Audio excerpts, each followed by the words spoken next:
कभू झ टूटे माया के ये नाता। तै मोर भाग के राजा बंगे, तै मोर जीवन दाता। पाँव के पैरी झुनुर झुनुर तोरे नाम ला सुनावत है।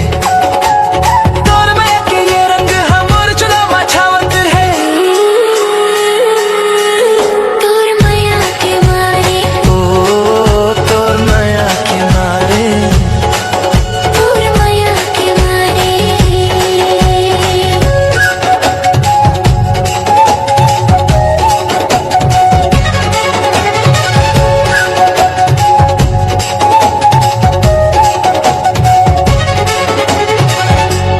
संगी तोर बिना ये सांस घलो अधूरी है। हो तोर बिना ये जिंदगी सुना, ते हमोर परान के आधार हस।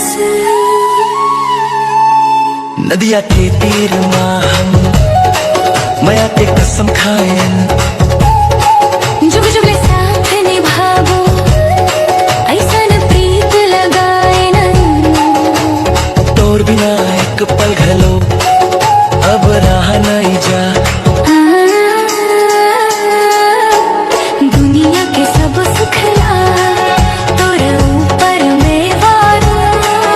तोर मुस्कान देख के संगी अपनी जिंदगी सवारू। तै मोर मंदिर, तै मोर मूरत, तै मोर सब सहारे। तोर माया के मारे, ओ तोर माया के मारे, तोर माया के मारे।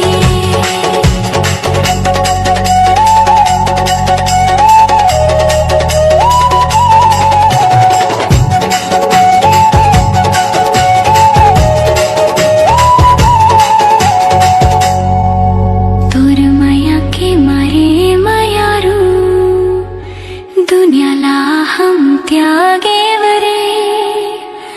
तोर माया के मारे हिड़े के हरेक कोना मा तोरे छ सुरता जागे रे।